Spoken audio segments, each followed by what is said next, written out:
এখন তো সরকার, আমি যে কথাই বলি বলবো সরকারি দলের মানুষ সরকার, আমি সরকারের বিরুদ্ধে বলতেছি না। মুক্তিযুদ্ধের বিরুদ্ধে আবার নতুন করে ষড়যন্ত্র শুরু হয়েছে, যেটা আমরা বুঝতে পারি নাই।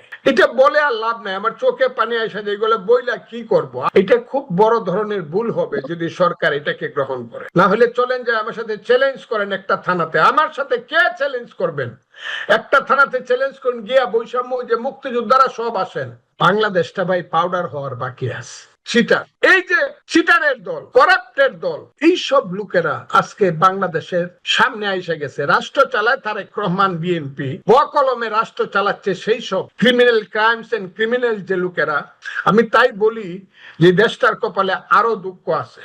এটাতে যদি না করি সবাইকে দুষ্ট আমার ভাই, শিষ্ট আমার ভাই কইয়া হাসি আর হাততালি পাই, হবে না, দেশ চলবে না। যদি এইভাবে দিতে থাকে এই সুবলটা বিএনপি খাবে। দেখেন, আপনি যে প্রশ্নটা করছেন, এই প্রশ্নটা শোনার সঙ্গে সঙ্গেই মনে হয় আমার দমটা বোধহয় বন্ধ হয়ে যাবে, হৃৎপিণ্ডটা এমন একটা নাড়া দেয়। এইসব প্রশ্নের কি উত্তর দেব? এই অনন্তসীম চক্রান্তের কি কোনো শেষ হবে না? মুক্তিযুদ্ধ এবং মুক্তিযোদ্ধা, মুক্তিযোদ্ধার তালিকা বিভিন্ন সময়ে করা হয়েছে। মুক্তিযোদ্ধার তালিকার সংজ্ঞা বিভিন্ন সময়ে পরিবর্তন করা হয়েছে। সবকিছু মিলে আমি যদি বলি, আমি আজকে যদি আমার বয়স আর চ্যালেঞ্জ করা ঠিক না। মুক্তিযোদ্ধা তালিকা এখন যেটা আছে প্লাস মাইনাস করে, শুধু ওই যে আওয়ামী লীগের আমলে যে মুক্তিযোদ্ধার অনেক মুক্তিযোদ্ধা এখানে ভুয়া হিসাবে নাম তুলছে। 2008 সনের আগে উভয় দলই ক্ষমতায় ছিল, বিএনপি, আওয়ামী লীগ এবং এমনকি জাতীয় পার্টি। অনেক যাচাই বাছাই করেই মুক্তিযুদ্ধ তালিকাটা করে ফেলছে। এখন যে সরকারে আসে বলে আগেরটা করছিল ভুল, কারণ তার কিছু স্বার্থ আছে, এর মধ্যে অর্থনৈতিক স্বার্থ আছে, রাজনৈতিক স্বার্থ আছে। এই স্বার্থের কারণে প্রত্যেক সময় মুক্তিযোদ্ধার তালিকাটা নিয়ে একটা প্রশ্ন তুলে। যদি নির্দিষ্টভাবে কোনো মুক্তিযোদ্ধা ভুলভাবে কোন লোক মুক্তিযোদ্ধা হিসাবে ভুলভাবে তালিকায় উঠে থাকে, তাদের সম্পর্কে এটা মানে তদন্ত করে দেখা যেতে পারে। কিন্তু একদম মুক্তিযুদ্ধের সমস্ত তালিকা ভুল, এখন আবার কই থেকে আইছে নাপিতের পুত নন্দীরা মুক্তিযুদ্ধরে ঠিক করে দিব, তার তালিকা ঠিক করে দিব। আমি এটাকে আমাদের জন্য অপমান মনে করি। এবং আমেরিকা আমাদের তালিকা করে দিবে কেন? তারা তো আমাদের আজকে যাই হোক, মুক্তিযুদ্ধের সময় তো আমেরিকা আমাদের দেশের মুক্তিযুদ্ধের শত্রু ছিল। তা তো সপ্তম নৌবহর পাঠাইছিল আমাদের মুক্তিযুদ্ধকে চিরদিনের জন্য স্তব্ধ করে দিতে। তারা কেন আমাদের মুক্তিযোদ্ধা লিস্ট করবে? এই মাতবরি তাদেরকে কে দিছে? আর আমাদের দেশের বুঝি না ভাই। এখন তো সরকার, আমি যে কথাই বলি বলবো সরকারি দলের মানুষ সরকার, আমি সরকারের বিরুদ্ধে বলতেছি না। এই জিনিসগুলো চিন্তা করা দরকার। আর সবচেয়ে বড় কথা হলো, যারা মুক্তিযোদ্ধা না এবং মুক্তিযুদ্ধ করার বয়স থাকতো, যারা মুক্তিযুদ্ধে যায় নাই এবং যারা রাজাকার আলবদর দালালের দলে ছিল, এরা সব সময় মুক্তিযুদ্ধ তালিকাটাকে বলে এটা তো একটা ভুয়া মুক্তিযুদ্ধ তালিকা। এই ষড়যন্ত্র যদি গভীরে গিয়ে মানুষ না দেখে, জানি আমি 100 বছর পরে এটা গভীরে গিয়ে দেখবে, কিন্তু খুব গভীর থেকে না ধরলে প্রথম দিন from the very first day of 16 December, from 17 December 1971 মুক্তিযুদ্ধের বিরুদ্ধে আবার নতুন করে ষড়যন্ত্র শুরু হয়েছে, যেটা আমরা বুঝতে পারি নাই। ক্ষমতার দর্পে হোক, জ্ঞানের অভাবে হোক, অথবা পরস্পরের প্রতিযোগিতামূলক কারণে হোক, মুক্তিযুদ্ধের বিরুদ্ধে যে 71 সনের 17 ডিসেম্বরেই স্বাধীনতা বিরোধী শক্তি চক্রান্ত করছিল, আজকে 50 বছর পরে এটা প্রমাণিত এবং প্রতিষ্ঠিত হচ্ছে। এটা বলে আর লাভ নাই, আমার চোখে পানি আসে যে এগুলো বইলা কি করব। আমেরিকা আমাদেরকে ঠিক করে দিবে মুক্তিযুদ্ধের ইতিহাস আর মুক্তিযোদ্ধার ইতিহাস। না, আমি এটা মানি না, আমি মানি না। এটা খুব বড় ধরনের ভুল হবে যদি সরকার এটাকে গ্রহণ করে, খুব বড় ধরনের ভুল হবে। মুক্তিযোদ্ধার ইতিহাস ঠিক আছে, যদি কিছু ভুল হয়ে থাকে সেটা ধরেন, আমি মনে করি 1 লাখ মুক্তিযোদ্ধার মধ্যে বা 100 মুক্তিযোদ্ধার মধ্যে 2 জনের নাম হয়তো বা ভুল উঠছে, বা 2 জন ষড়যন্ত্র করিয়া বা টাকা পয়সা দিয়া বিভিন্ন ভাবে চালাকি করে 2টা নাম তুলে 2টা নাম কেটে দেন, কিন্তু 98% নাম ঠিক আছে। না হলে চলেন যে আমার সাথে চ্যালেঞ্জ করেন একটা থানাতে। আমার সাথে কে চ্যালেঞ্জ করবেন? একটা থানাতে চ্যালেঞ্জ করেন গিয়া, বৈষম্য যে মুক্তিযোদ্ধারা সব আসেন, সেইখানে প্রকৃত মুক্তিযোদ্ধারাও আসুক, একটা ওপেন স্থানে মাঠে ভুয়ারা যারা আছে এরাও আসুক। ভুয়ারা আসার এই সাহস পাবে না, কারণ রিয়েল মুক্তিযোদ্ধারা সব ধরবে, ওই তুই কে রে, ওই তো রাজাকারের বাচ্চা, ও কিসের মুক্তিযোদ্ধা। হ্যাঁ, টাকা পয়সা দিয়ে অনেক চক্রান্ত করে ভুল মুক্তিযোদ্ধার নাম তুলছে না, এটা আমি বলবো না, কিন্তু এটার সংখ্যা এমন না যে আবার নতুন করে মুক্তিযোদ্ধা গণতে হবে। যে সংখ্যাগুলো ভুলভাবে বা স্বার্থপরতার সাথে টাকা পয়সা দিয়া চক্রান্তমূলক ভাবে তোলা হয়েছে, সেইগুলা নতুন করে কেটে দেওয়া হোক সাক্ষী প্রমাণ নিয়ে। আপনি বলছেন যে যদি যুক্তরাষ্ট্র যে সহযোগিতা করতে চাইছে সেটি গ্রহণ করে এটি ভুল হবে। সরকারের পক্ষ থেকে বা আপনার দল বিএনপির পক্ষ থেকে যুক্তরাষ্ট্রে এই প্রস্তাব গ্রহণ করবে কিনা আমরা জানি না, এখনো তো কোনো ধরনের ফাইনাল কিছু হয়নি। কিন্তু আমার প্রশ্ন হচ্ছে যে অনেক কিছুরই তারা নাক গলাচ্ছে, আরো অনেক কিছু রয়েছে বাকি, কিন্তু সবকিছু রেখে হঠাৎ করে এখন মুক্তিযুদ্ধের ইতিহাস, মুক্তিযোদ্ধাদের তালিকা সম্পর্কে এই আগ্রহ প্রকাশ করার কারণ কি? ডক্টর ইউনূস একটা কথা বলেছিলেন, নিশ্চয়ই অত মনে আছে, রিসেট বাটনে প্রেস করতে হবে। এটি তারই কোনো অংশ, বিশেষ কোনো ষড়যন্ত্র 5 আগস্টের পর থেকে যা চলছে? একটা কথা বলছে যে আরো কিছু রয়েছে বাকি, এটা কিন্তু একটা গল্প। আমি আপনাকে এরকম ভাবে বলি যে একজন হাত দেখে গণক, যে কপালের লেখা দেখেও বলতে পারে, হাত দেখেও বলতে পারে যে তার কপালে কি লেখা আছে। একদিন সেই গণক রাস্তা দিয়ে হেঁটে যাচ্ছে, তখন দেখে একটা মাথার খুলি পড়ে আছে, মাথার সমস্ত চামড়া টামড়া চলে গেছে, শুধু খুলিটা পড়ে আছে। খুলিটার মাথার মধ্যে লেখা আছে অনেক কিছু হয়ে গেছে, আরো কিছু বাকি আছে। গণক খুব চিন্তা করলো, একটা মানুষ মরে গেল, তার সবকিছু ধ্বংস, শুধু মাথার খুলিটার মাঝে লেখা আছে অনেক কিছু হয়ে গেছে, আরো কিছু বাকি আছে। সেই চিন্তা করে সেই খুলিটাকে আইনা বাড়িতে আলমিরার, গ্লাসের আলমিরার ভিতরে রাখলো। সে প্রত্যেকদিন সকালবেলায় দেখে লেখার কোনো পরিবর্তন হয়েছে কিনা, না লেখার কোনো পরিবর্তন হলে লেখা আছে অনেক কিছু হয়ে গেছে, আরো কিছু বাকি আছে। রাতের বেলায় দেখে, তাতেও লেখা আছে অনেক কিছু হয়ে গেছে, আরো কিছু বাকি আছে, এটা কোনো চেঞ্জ নাই। গণকের স্ত্রী ভাবে যে লোকটা কি পাগল হয়ে গেল। স্বামী স্ত্রীতে ঝগড়া হয়। একদিন স্বামী বাজারে গেছে, স্ত্রী পাশের বাড়িতে বেড়াইতে গেছে, পরে গেছে, ভাবি কেমন আছেন? ভাই আর কইও না, আমি তো ভালোই আছি, তোমার ভাই পাগল হয়ে গেছে। কি পাগল হয়ে গেছে? বললো যে একটা মানুষের মাথার খুলি সে প্রত্যেক দিন দেখে আর বিড়বিড় করে কি কথা বলে। তখন ওই বাড়ির, যে পাশের বাড়ির মহিলা মনে করলো স্বামী স্ত্রীর মধ্যে একটু ঝগড়া লাগাইয়া দিই। উনি একটা মুস্কি হাসি দিয়া বলল, আপনি তো জানেন না ভাবি, আমি তো ওই কলেজে পড়তাম সময় আপনার স্বামীও কলেজে পড়তো। ওই যে মাথার খুলি, যে মেয়েটা মাথার খুলিটা যেটা দেখছেন, এইটা তার প্রাক্তন প্রেমিকা ছিল, বাস্তবতার কারণে বিয়ে করতে পারে নাই, কাজেই সে তাকে বিয়ে করে নাই বলে সে আত্মহত্যা করছে। এই কথা কওয়ার সঙ্গে সঙ্গে তার স্ত্রী বলতেছে, গোলামের পুত, তুমি আমারে বিয়ে করছো আর মরা বেটির তুমি কপাল দেখো প্রত্যেক দিন রাখো। কয়ে বাড়িতে গেছে, গিয়া ওইটা আলমিরার থেকে বাইর করছে, বাইর করে এটা একটা চেয়ার ভিতরে ফেলা, এটারে খুব পাড়া, এটারে বানায় পাউডার বানাইছে, পাউডার বানায় ড্রেনে ফেলাই দিছে। স্বামী আইসা বলতেছে, দেখতেছে এটা দেখে, কই পায় না খুঁজা। তখন স্ত্রী পিছন থেকে এসে বলছে, গোলামের পো, তার তোমার প্রেমিকারে খুঁজা পাইবা না। কি হয়েছে?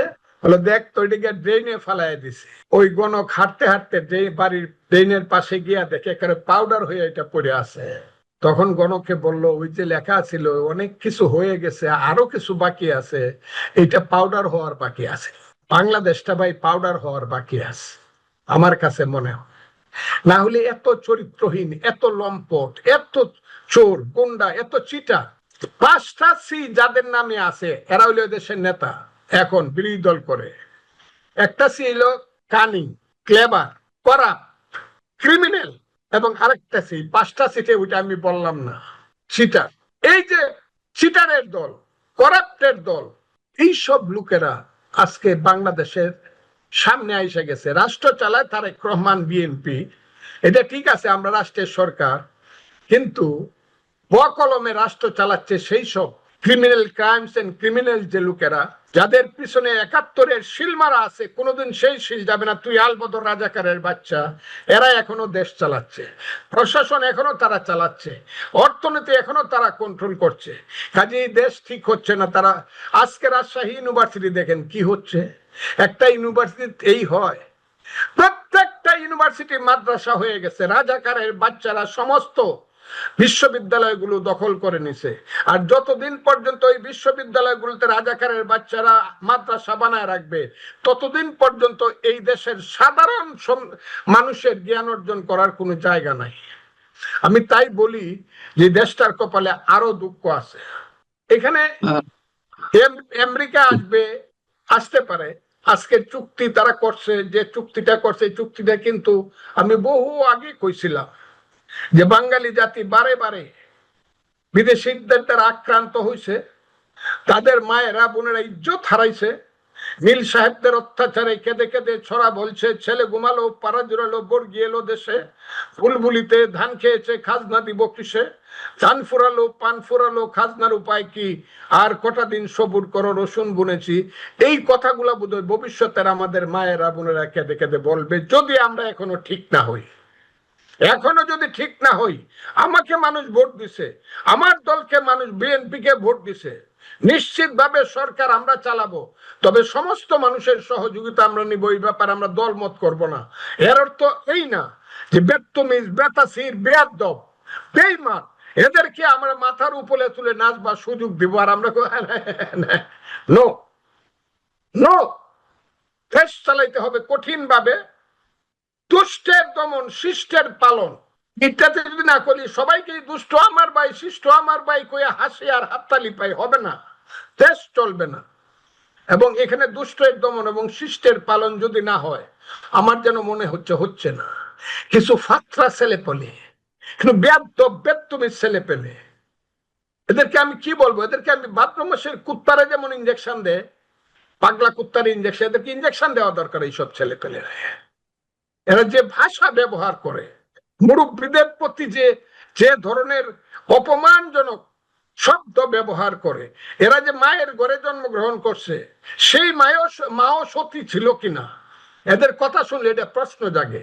অথবা সেই মা বা মায়ের মার সঙ্গে পাকিস্তানি বাহিনীর কোথাও দেখা হয়েছিল না, আত্মীয়তা হয়েছিল কিনা, এইটা অনেক সময় প্রশ্ন জাগে এদের কথা শুনলে, যে এরা তো এই দেশের মানুষ না, এরা তো হানাদার পাকিস্তানি বাহিনীর আত্মীয় স্বজন হবে। এটা শেষ হয়ে গেছে। স্লোগানের ভাষা শুনে প্রতিদিন মারামারি, ধরাধরি, কিছু হইলেই মদ চলছে দেশে। কেন? তাহলে দরকার নাই তো রাষ্ট্র পরিচালনা। রাষ্ট্রের মূল কাজটা হলো ডাকাত জেলখানায় থাকবে, ভালো মানুষ নিঃসন্দেহে রাস্তা দিয়া ফ্রেশ নিঃশ্বাস ফেলে হাঁটবে। এটাই তো দেশ হওয়া উচিত, নাকি ডাকাই তো চলবে রাস্তা দিয়া, ভালো মানুষও চলবে? বেত্তমি যারা রাজনীতিকে নষ্ট করতেছে, এইভাবে উস্কানি দিতেছে, যারা এই দেশকেই মানে না, যারা বলতে চায় ৭১ ছিল গন্ডগোল, এইসব লোককে ধরে জেলখানায় ভরা উচিত। শত শত লোককে ৫ই আগস্টের পরে অনেক ধরনের বিশ্ব কুখ্যাত আইএসের সাথীরা জেল থেকে বেরিয়ে গেছে, যারা এই পৃথিবীতে, আমি এদেরকে মানুষ স্বীকার করি না, এরা জানোয়ারের সন্তান, মধ্যযুগের বর্বরতার পথে দেশকে নিয়ে যেতে চায়, সেই সব লোক এখন নেতা হয়ে বসে আছে। কেন তাদেরকে ছাড় দেয়া হচ্ছে? আমরা দেখলাম যে সোমবার আপনার এলাকা কিশোরগঞ্জে, আমি নাম ধরেই বলি, এনসিপির এক নেতা নাসিরুদ্দিন পাটোয়ারি আপনার মতো মানুষকে উদ্দেশ্য করে খুব নোংরা শব্দ উচ্চারণ করলো, যেগুলো বলতে আমি নিজেই বিব্রত বোধ করি, আমার মতো অনেকেই বিব্রত বোধ করেন।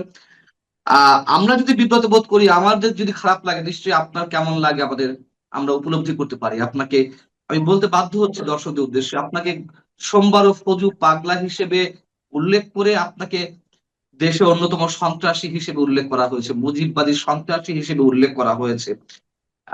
আমি আমি সরি যে আমার মুখ থেকে এই শব্দগুলো উচ্চারণ করতে হচ্ছে শুধুমাত্র দর্শকদের উদ্দেশ্যে। তবুও তাদেরকে ছাড় দেওয়া হচ্ছে কেন, এবং তারা ডে বাই ডে উত্তর আরো বেশি অ্যাগ্রেসিভ হচ্ছে আপনাদের মতন মানুষদের উদ্দেশ্যে? এর কোথায়? আপনাকে ধন্যবাদ। এই প্রশ্নটা আমি উত্তর দিতে চাইছিলাম না, কারণ আমি এদেরকে মনে করি নেরি কুত্তার বাচ্চা, এদেরকে আমি এর বেশি কিছু মনে করি না। তবে এইটাও মনে করি এদের ভিতরে একটা চক্রান্ত ষড়যন্ত্র আছে, এবং সেই চক্রান্ত ষড়যন্ত্র দেশটাকে পাকিস্তানে নিয়ে যাওয়ার জন্য ওই যে কালো শক্তি জামাত আলবদর রাজাকারের বাচ্চারা আছে, এদের একটা মুখপাত্র হিসাবে তারা কাজ করে। বাঘের আগে যেমন শেয়াল যায়, সেই রকম শেয়ালের বাচ্চারা এই কাজগুলো করছে। এটা তো আমাকে বকাবকি করছে, আমি তো সাধারণ মানুষ, আমি কে বাংলাদেশের? তারেক রহমান সাহেবের মতো লোককে যেভাবে যে ভাষায় কথা বলে, তার নামের আগে যে টাইটেল দেয় এরা। কালকে আপনারা খালি আমারটা শুনছেন, এই কথাটা শুনেন নাই? তারেক রহমানকে হুঁশিয়ার করে বলছে, হ্যাঁ, যা মির্জা আমরা ফখরুল যদি সাহেব সম্বন্ধেও আপত্তিকর শব্দ ইউজ খালি, করেছে মির্জা ফখরুল। এবং খুব বিশ্রী ভাষায় বকাবকি করছে। উসমান ফারুক সাহেবের মতো একজন মুরব্বী মানুষকে বলছে, আপনি কিছু খান কি না খান আমরা জানি না, কিন্তু আপনি তো সব লুটেরার নেতা। এরপরে আমি বলবো, আমাকে যে কথাগুলো বলছে এটা নিয়ে, কারণ আমি কিশোরগঞ্জের ফজলুর রহমান, আমি একদিন প্রমাণ, সবসময় প্রমাণ করতে হইতেছে আমাকে যে আমি কিশোরগঞ্জের ফজলুর রহমান। আমি যে কোনো মাঠে দাঁড়াইলে এখন খালি একদিন মানুষ জানাই দিবে ফজলুর রহমান কিশোরগঞ্জ স্টেডিয়ামে আসবে, 2 লাখ লোক হবে, এটা নিয়ে আমার কোনো চিন্তা নাই। তো আমার তো আর মাঠে ওই ওর কোনায় খারইয়া, বাস স্ট্যান্ডের কোনায় খারইয়া আমাকে কিশোরগঞ্জে কথা বলতে হয় না। আমি কেন বলছি কথাটা? আমাকে না হয় বলবো, ফখরুল ইসলাম আলমগীর সাহেবের মতো এইরকম একজন ভদ্রলোককে যে বিশ্রী ভাষায় এই ছেলেগুলা কথা বলে, সালাউদ্দিন আহমদের মতো স্বরাষ্ট্র মন্ত্রীকে যেভাবে কথা বলে, এর কোনো প্রতিকার হবে না? আমাকে কথা বললো, সংগঠনের কোনো দায়িত্ব নাই। সংগঠনের, আমি তো একটা সংগঠন করি, সেই সংগঠনের দায়িত্ব নাই। প্রত্যেকটা ইউটিউবে আমার বিরুদ্ধে হাজারে হাজারে এমন বিশ্রী কুশ্রী ভাষায় আমাকে বকাবকি করে, আমার দলের কোনো দায়িত্ব নাই? আমি দেখি লাখে লাখে মানুষ ফজলুর রহমানের পক্ষে দাঁড়ায়, আজকেও দাঁড়াইছে। ইউটিউব দেখেন, সারা ইউটিউব ভরা শুধু ফজলুর রহমানের মতো এইরকম জাতীয় নেতা, এইরকম ইত্যাদি। আমি এগুলো বলতে চাই না, আছে, কিন্তু আমার দল কোথায়? এই কারণেই বলছি, দলটা তো সরকারে আছে। এই সরকারে যদি থেকে যদি আমরা মনে করি চাউলে ডাইলে এক দর, তেলে গিয়ে এক দর, শুয়োরের মাংস আর গরুর মাংস একসাথে মিশাই খামো,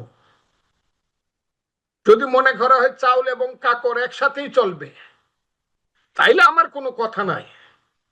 কিন্তু আমার কথা হলো, দেশ যদি চালাইতে চাই আমরা, ভালো মানুষ দিয়ে দেশ চালাইতে হবে, ভালো কাজ করতে হবে, ভালো বক্তৃতা দিতে হবে, ভালো ভাষা বলতে হবে, ভালো স্লোগান দিতে হবে। এই যে বিশ্রী কুশ্রী স্লোগান যারা দেয়, যারা তারেক রহমানের বিরুদ্ধে এইসব অসভ্য ভাষা ব্যবহার করে, গাছের ডালে কাওয়া ইত্যাদি 1 2 3 4 এখনো করে, তাদেরকে হাইসে হাইসে যারা ক্ষমা করে দেয়, এরা সাপ রে ক্ষমা করে দেয়, যে সাপ কোনোদিন সুযোগ পাইলে সুবল দিতে ভুল করে না। এবং এইটা হবে, যদি এইভাবে দিতে থাকে, এই সুবলটা বিএনপি খাবে। আমি এটা বলে দিলাম আজকে, আমার মনে আর জায়গায় এই সুবলটা বিএনপি খাবে, যদি এই ধরনের ক্রিমিনালদেরকে এত প্রশ্রয় দেওয়া হয়।